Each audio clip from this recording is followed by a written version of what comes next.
Hey everybody, welcome to Creature Clash, a podcast where we talk about everything from D&D to SCP and everything in between. My name is Alex, My name is Dawn. My name is Adam. My name is Trey.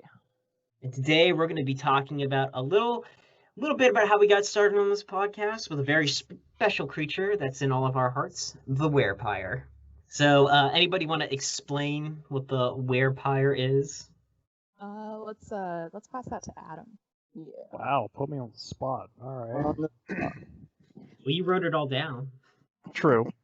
A werepire is essentially a vampire werewolf, as it, per the name. Well, I guess it all depends on what lore you're looking at. If we're talking Dungeons and Dragons, then essentially a vampire would have to be bitten by a werewolf. Well, other way around. No, that's right. A No? vampire has Was to be it? bitten by a werewolf because a werewolf is a curse, whereas a vampire is more of a infection. Right. Well, to make a vampire, the person has to be bitten and die, and the werewolf curse ends when they die, and that's why it didn't work if the vampire bites the werewolf. Yeah, Adam. Gosh. I thought you wrote this down, man. My bad, guys. No, it's okay. Well, it's all right. It's okay if you didn't get like an hour and a half conversation written down word for word. That's Right. Yeah, essentially, in order to become a vampire in D&D lore, you have to get bitten and die. And if you die while you have the werewolf curse, then the curse is broken. So in order to become a vampire werewolf, a vampire has to be bitten by somebody with the werewolf curse in order to pass that on. And the only way we can figure to kill it is by killing it with both silver and the sun. That way it cuts through the layers of the monster itself. Because the sun will kill the vampire part, or at least weaken it, and then the silver will weaken the werewolf part, and then put them both together. So it's a pretty tough creature to kill. It might be one of the toughest if you're trying to do it natural. Now, here's my question. Would a vampire werewolf have to answer to something like the head vampire? Because if you're a vampire, then somebody turns you into a vampire, and that means you have that sort of special connection with them. But if you're also a werewolf, does that kind of break that mental bond you have with the person who turned you? So you're asking what your allegiance is at that point? Well, would your allegiance be to the greater vampire kind or to werewolf kind? Well, the person the werepire has to start as a vampire, and when a vampire turns another vampire, they actually come up out of their grave as vampire spawn under the control of the vampire. So that bond has to be broken before they're even a full vampire. So we're gonna say it's a full vampire though. Right. So that bond is already broken, and they get to do whatever the heck they want. Okay. Would a werepire create werepire spawns?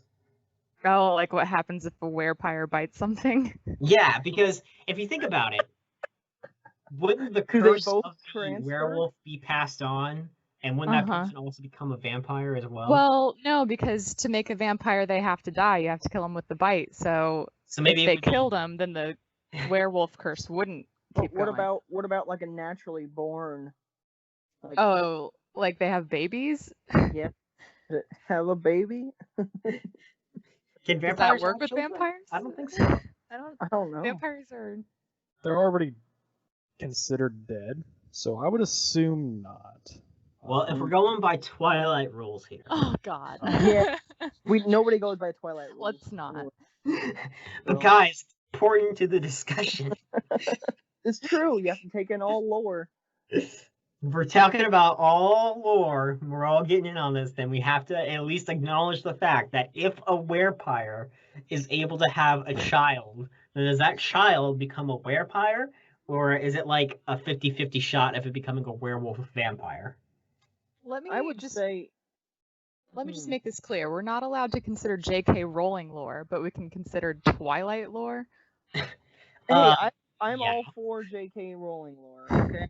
But isn't J.K. Rowling lore it's basically just regular, werewolf stuff. Like you turn Pretty much into a is, werewolf during the yeah. full moon, get bitten, all that jazz. Yeah, I'm just pointing out that you were the one that shut down that conversation, but you'll bring up Twilight and talk about that. That's because I don't want to get canceled already. All right. We here at Creature Clash do not support the tweets of J.K. Rowling. Because nothing J.K. Rowling tweets makes any sense anymore. So you're going to support the Twilight fandom, but not the Harry Potter fandom. That's a great idea. The Twilight fandom hasn't caused any problems lately. Either fandom, it's just the creator itself. Like, let's just keep them separate, and it's all okay. Okay. Yeah, you're right. You're right. But if we're going by did J.K. Rowling even have vampires in Harry Potter? I don't remember there being any mention of that. No, but it was when we were talking about werewolves. Right, but J.K. Rowling werewolves is essentially like the same thing as every other werewolf lore. I think the only difference is the fact that there's like a potion to keep them. Is it to keep them sane or is it to keep them from turning? It's a different kind of lycanthrope. However, I can't say that word too well. Lycanthrope. Yeah, lycanthrope. There we go. It's a different kind. I believe it's called an animungus. And Yeah, well, no, because that's when they purposely transform themselves into animals. But the thing is, with the werewolf, it's like he doesn't have a choice. He was turned as a kid. Yeah, but the animungus is when they can control it themselves. Right, but he can't control it. It happens to him involuntarily during a full moon. But they have both. Right, they have both. Yeah. My question was the potion in Harry Potter supposed to stop him from turning or keep him sane? I don't remember. I don't remember either. It's been a few years since I've read those. Yeah, it's been a while. Imagine if their solution in Harry Potter was instead of like giving him a potion to keep him sane, it was a potion that like made all of his teeth and fingernails and toenails fall out, so when he turned into a werewolf, he wouldn't have anything to fight with. What is wrong with you? The potion because that seems like something they would do. It's the potion itself is called a wolf's bane potion, and it is not to cure but to relieve these symptoms. So it makes it more bearable. I'm pretty sure in any other situation though, wolfbane is supposed to like kill werewolves, I thought. It's a very complex. It says complex potion that relieves but does not cure the symptoms. Now I see that's ridiculous, because if they have potions that can grow bones back, they should have potions that can cure werewolfism. That feels like day one wizarding science. What happens if two werepires have a baby? Oh, yeah. Is it a 50-50 chance, or is it like, does it always come out a werepire baby? In the whole dead turning thing, I feel like it would go more in the favor of a wolf. Well, that's assuming it can genetically be transferred, like it's like a genetic trait. I don't think a werewolf curse can be a genetic trait, though. Well, isn't it though? Because in D&D, aren't werewolves that are born werewolves? Don't they like have more control over their? Yeah. Yep. So it is. Like, yes, there is a genetic element to the whole werewolf thing sometimes. It's essentially like lycanthropy is a curse. So when you have children, you pass the curse down through your family. Mm-hmm. This is my great-great-grandfather, Mr. Fluffy Bottoms. Don't know why we called him that. He always wore the stiffest jeans. Dad, why am I named Rex? And why'd you give me this collar? One day you'll understand, son. Now, who's a good boy? Is it niece? Yes, it is. All right. I think that'd be awful if you found out, because being a werewolf is a very painful experience. You know, all your flesh grows out, and he knows this from experience, guys. Yep, I do. It's true. I am a werewolf, actually. It's horrible. If we're gonna say that the only thing that can kill a werepire is sunlight and silver, then does that mean that a werepire can walk out during the daytime without fear of being destroyed by the sun? let's say it's like maybe Well, maybe it's like a dark elf. Wasn't the sun one of the aspects of weakening it to kill it, though? Yeah, if we're gonna say that the sun can weaken it, does that mean that like if it goes outside, will it like turn on fire so everybody knows? Oh shit, there's a werepire. No, I feel like it should just weaken it. Yeah, If it can't kill because it. we're basically Yeah. trying to come up with like the most, kind of like one of the most deadly creatures we can imagine. But So it shouldn't have too many weaknesses, but it should be killable. And any weaknesses that it would have in one form, it shouldn't necessarily have in the other. So I think that a werepire should be able to go out during the day so that people don't suspect it of being a monster. Yeah, I mean, I played a vampire in that campaign, and it took you guys a while to figure out what I was. That's true. That's because nobody held the mirror up to you. I can't believe we held it up to literally everyone else in our party. Everyone else in our party was a suspect for some reason, and we didn't think of you. Just that good. And Trey knew the whole time, I'm pretty sure. Quite a long time, not the whole time. Longer than everyone else, but not the whole time. Yeah. Yeah, quite a bit longer, but not the whole time at all. Like it was after I fell in the water. Oh yeah. I found out that night, I believe. Anyways, should we also talk about the zombie thing? We can. We can talk about zombies. We can move on if we're all done talking about the werepire. There is one last thing that I want to bring out about the werepire. Okay. Mm-hmm. This is actually something we never even talked about. Vampires are also weak to running water.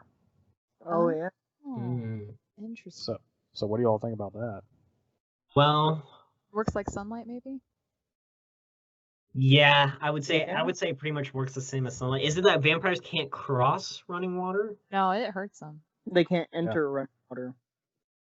So like they physically can hurt cross a bridge of running water and then they'll be fine. But if they step in running water, then they get Yeah. hurt. Like if running water is like passing through them in a way. Maybe maybe it should be like maybe instead of hurting them, it just makes them go like crippled, so they're carried away with the tide. Like they can't move their arms or their legs. Paralyzed? Yeah, Stunned. basically. Because then that way they just step in it and then they're gone. What? It could be like a trap. Like if you were able to like create a situation, if you were able to create some kind of like running water trap, you could, like dig a pit or a ditch or something, and the werepire steps in it, and then just paralyzed. I I think feel the like way... looking them in a weaker state, like the sun, would make more Yeah, sense to it. I agree. Because as we're making this, I want it to be as logical as possible too. Trey, are you saying being paralyzed isn't logical? By a wooden stake, yes. Oh well, okay. Wait a minute. So now we're going to the whole. Now we're bringing in stakes. So would a wooden stake paralyze it if we struck No. it through the heart? The werewolf part of it would protect it from that. What if it was a silver wooden stake? Like silver-lined wooden stake? Yes. Sure. Silver infused. Yeah. I always wondered for werewolves, like, I was thinking there could never be, like, a rich werewolf, right? Because then if they were trying to keep their werewolfism a secret, they would need to have silverware. And then when people came over for parties and stuff like that, and they brought out the silverware, it would hurt them. Oh, they'd have to make it platinum. Be, like, super rich. Oh, I don't know if a werewolf could get that rich though. I don't think werewolves have good work ethics, and maybe that's just my own bias. But Here's the next question: with the vampires, would they have to be invited into a house still? Oh, yeah, totally. yeah, I would imagine, yeah. definitely. Because I mean, well, yeah, because I feel like if they could just enter a house, that might be too overpowered. Yeah. Yeah, or maybe it depends on what state they're in. If they're in their werewolf state, then they should be able to break in. But if they're in their vampire state, like maybe they can only break into a house when it's under a full moon and they turn into a werewolf. That is something to discuss.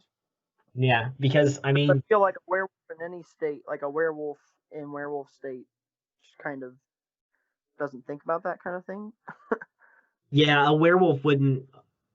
If it keeps its mental faculties, it probably would, but a werewolf itself would not. So I think that during a full moon, it would definitely be able to break into a house, but in its human-esque form, in its vampire form, it can't. So, lore-wise, what keeps a vampire from entering a house without being invited?